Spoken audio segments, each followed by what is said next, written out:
दृश्यहरू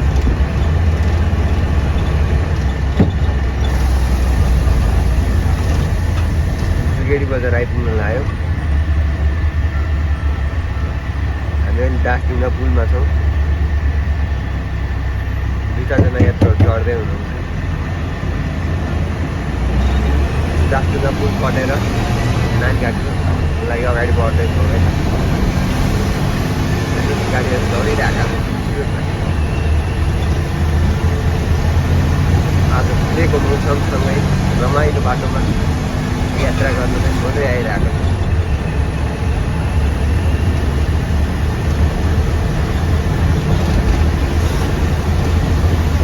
करिब साँझको 5 बजेतिरको यो रमाइलो पल तपाईँहरूले पनि यहाँ देखाइरहेको छ, हेर्न सक्नुहुन्छ। माइक्रोको गाडीको स्पिडसँगै बसको यात्रा पनि भरपुर मात्रामा मजा उठाइरहेका छौँ। नारायणी नदी आफ्नै गतिमा बगिरहेको छ, तपाईँले देख्न सक्नुहुन्छ। त्यस सँगसँगै गाडीको रफ्तारसँग हामी अगाडि बढ्दैछौँ। यो मनोरम दृश्यको यात्रा सँगसँगै हामी अगाडि बढिरहेका छौँ। यो काठमाडौँदेखि गोदाङको यात्रामा यी रमाइला क्षणहरूलाई निहाल्दै हामी अगाडि बढिरहेका छौँ। हामी हरे खोला पुलमा आइपुग्यौँ। अब केही बेरमा हामी जुगेडी पुग्छौँ।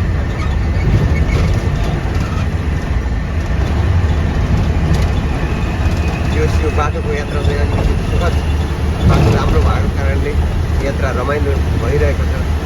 तपाईँले देख्न सक्नुहुन्छ यहाँ ट्रकहरू दौडिरहेका छन्, माइक्रो गाडी स्पिडमा कुदिरहेको छ।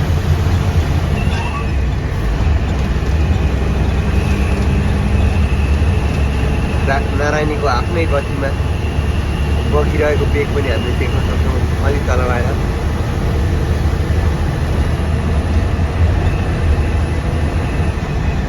यस्ता छोटा छोटा क्लिपहरू आउँदै गर्नेछ। हेर्दै सब्सक्राइब गर्न, च्यानललाई सब्सक्राइब गर्न चाहिँ नभुलिदिनु होला है। अनिल भ्लगमा तपाईँले यसरी नै हेरेर साथ दिनु होला है त। हामी ट्याक्कै जुगेडी पुलमा आइपुगेका छौँ। 2-4 जना यात्रुहरू झर्ने क्रममा हुनुहुन्छ।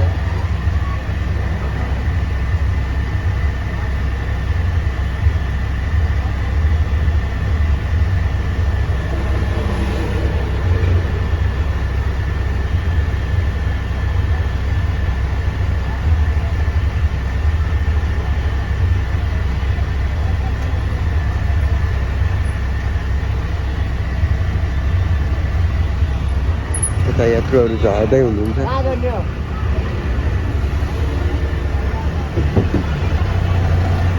यात्रुहरूले झाइसकेपछि हाम्रो गन्तव्यमा फेरि हामी अगाडि बढिरहेका छौँ।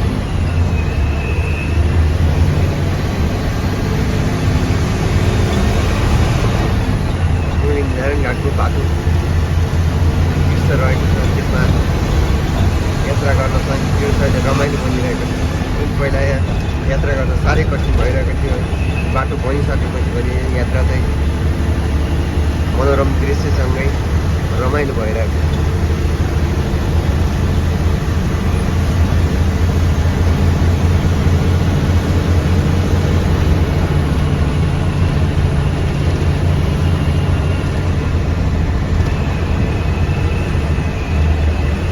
चेकिङ पनि चलिरहेको रहेछ, तपाईँहरू देख्न सक्नुहुन्छ।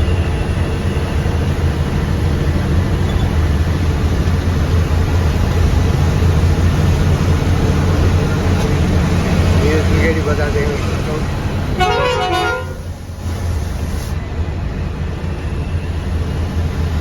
हाम्रो यात्रा द्रुत गतिमा अगाडि बढिरहेको मजा आइरहेको छ। साँझ पखको मिरमिरे घाम सँगसँगैको यात्रामा तपाईँहरूलाई पनि हेरेर साथ दिन सक्नुहुन्छ। सुन्दर मनोरम दृश्य सँगसँगै साँझ पखको यात्रा बडो रमाइलो छ।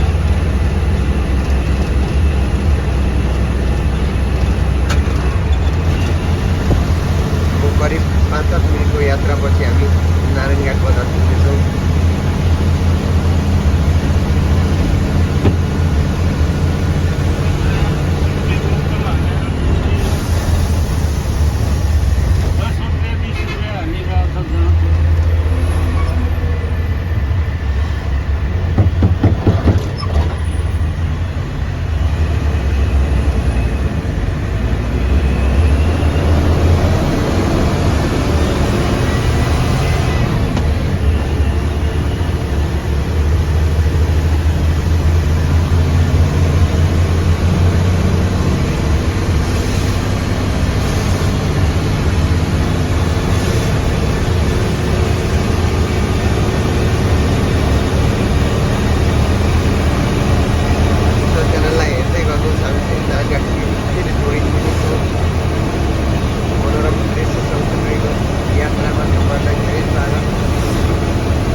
बजारमा पनि यात्रा रमाइलो निकै रोमाञ्चक हुँदै भइरहेको सक्नुहुन्छ। मिरिमिरे घामको किरण, आज पख डुब्न लागेको घामको किरण सँगसँगैको यात्रा अझ रोचकपूर्ण देखिन्छ।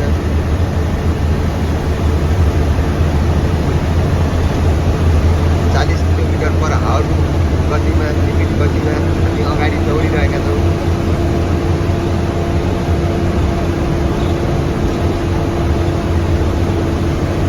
यो बाटो जस्तै निकुञ्जको हात ढिलै पर्ने हुँदा गति सीमित छ।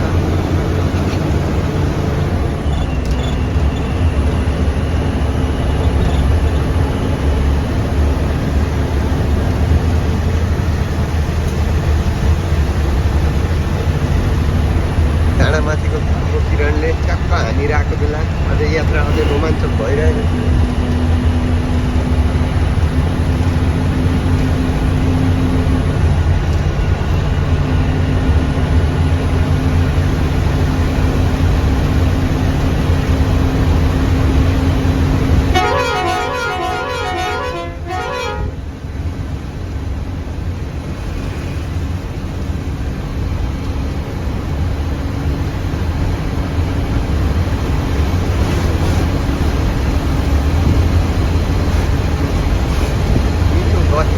अगाडि बढ्दा साह्रै आनन्द आइरहेको छ।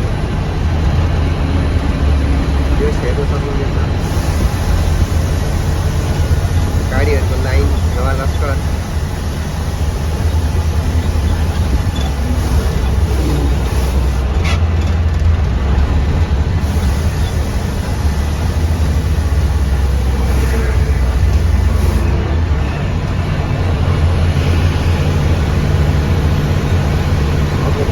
मिनेटमै हामी नारायणघाट बजारमा प्रवेश गर्दैछौँ। कृपया हेरेर सब्सक्राइब गरेर यो च्यानललाई साथ दिनुहोला। नारायणघाट बजारको यो मनोरम दृश्यहरूमा हेरेर तपाईँहरूलाई आनन्द उठाउन सक्नुहुनेछ।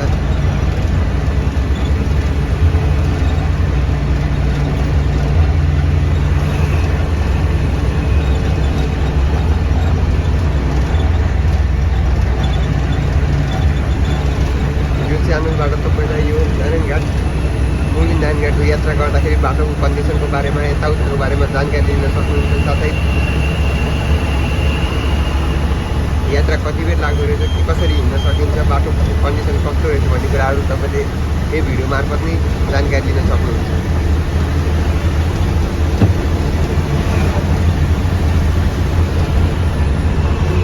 हामी यात्राको क्रममा लगभग हामी नारायणघाटको पोखरा बसमा एरियामा आइसकेका छौँ।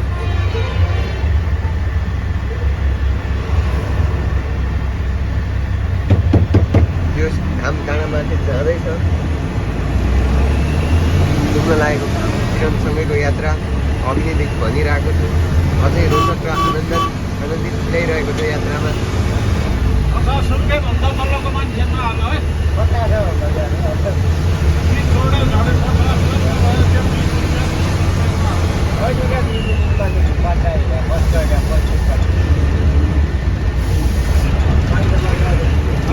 बाटो हेरौँ है साथीहरू, बाटो हेरौँ।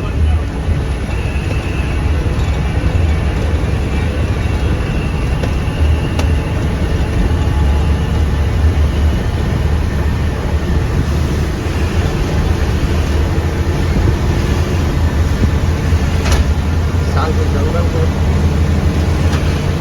यात्रामा अझै आनन्दित सँगसँगै मजाको हावासित यात्राको क्रममा रमाइलो भइरहेको छ।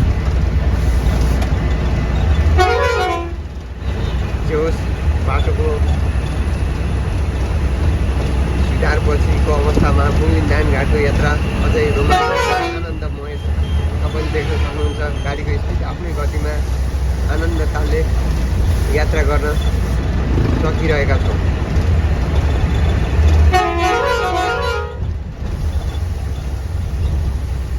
यो घन्टौँसम्म बसिरहनुपर्ने यात्रा, कठिन यात्रा हुने ठाउँमा अहिले आनन्दले यात्रा गरिरहेका छौँ। यो चाहिँ रमाइलो पल र खुसीको क्षण पनि हो।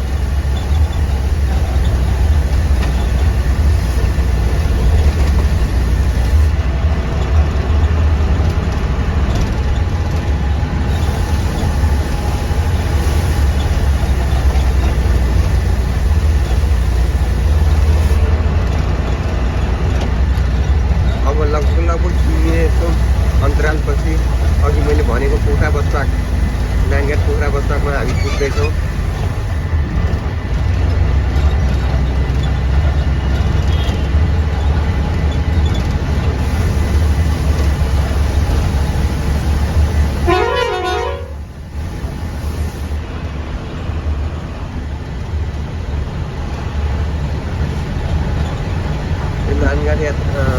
नानघाट एरियामा चल्ने सानो म्याजिकको आफ्नै गतिमा दौडिरहेको छ तपाईँले देख्न सक्नुहुन्छ।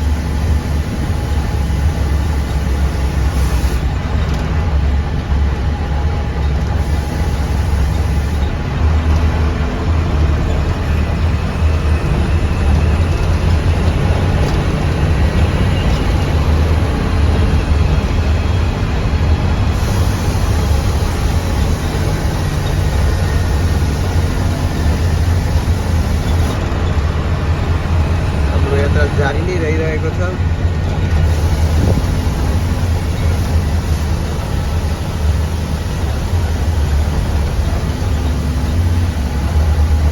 महेन्द्रनगरसम्म 551 किलोमिटरको यात्रा तय गर्नुपर्ने हामी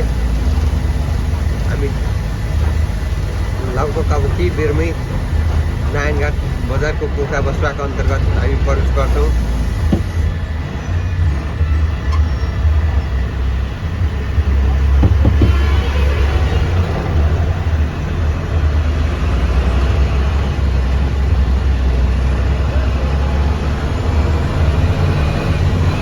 देवघाट जाने चोकमा बाइपास रोड र देवघाट चोकमा छौँ।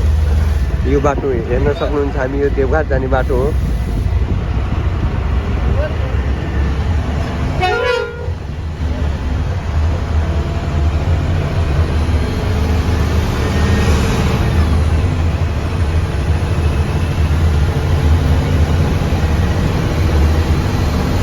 सानो पक्षमा डुब्न लागेको किरणले छोड्दै गइरहे तापनि यात्रा अझै रोमाञ्चिक र आकर्षक भइरहेको छ।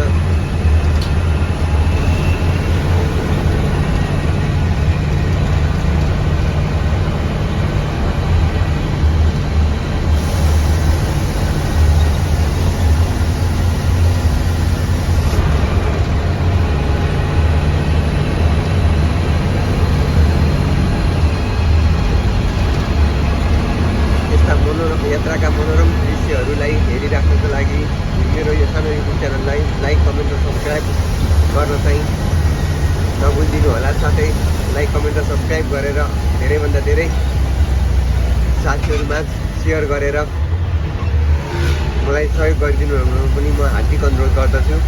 साथै हामी केही बेरदेखि भनिरहेको हाम्रो पोखरा बसपाक नानघाटको पोखरा बसपाक अन्तर्गत हामी आइसकेका छौँ। सानो बसपाक रहेको छ, यहाँ देख्न सक्नुहुनेछ। घामको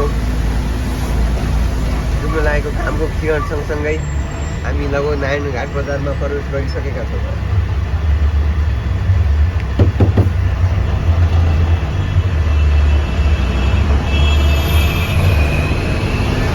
नारायणघाट बजारको अनुपम दृश्यहरू, बजारको चकाउहरू सँगै घामको डुब्न लागेको किरणले ट्याक्कै आँखामा हानिरहेको अवस्थामा यात्रा अझै रोचक र रमणीय भइरहेको छ।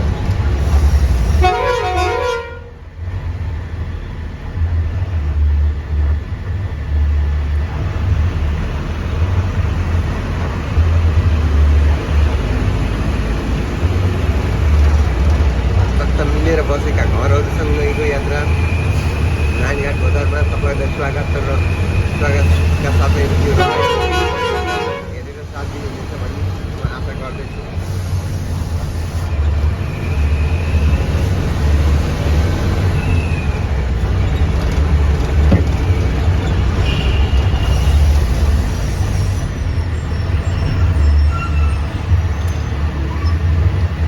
यात्राको क्रममा सबैलाई साह्रै हुने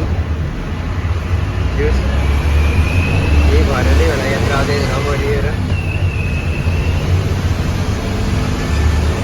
रोचक बन्न पुगेको।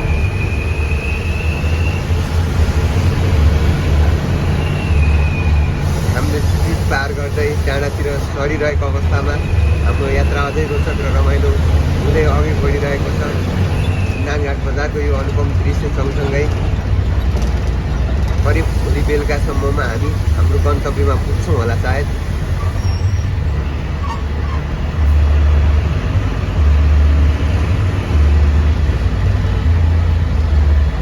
लगभग यो नारायणघाट बजारदेखि 500 किलोमिटरको यात्रामा हामी हाम्रो गन्तव्यमा करिब भोलि साँझ पुग्नेछौँ।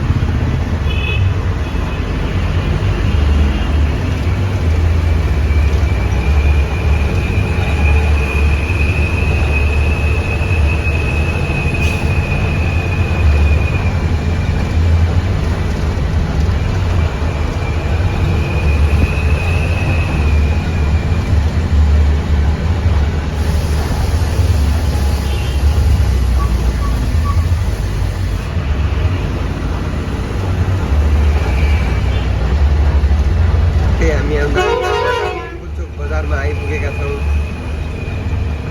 चारतिर जाने ठाउँ यो पूर्व मेची र पश्चिम महाकाली जाने यो बाटोको सङ्गम स्थलमा हामी आइपुगेका छौँ। अब हाम्रो यात्रा यो नारायणी पुल तरेर बुटोल हुँदै अगाडि बढ्नेछ।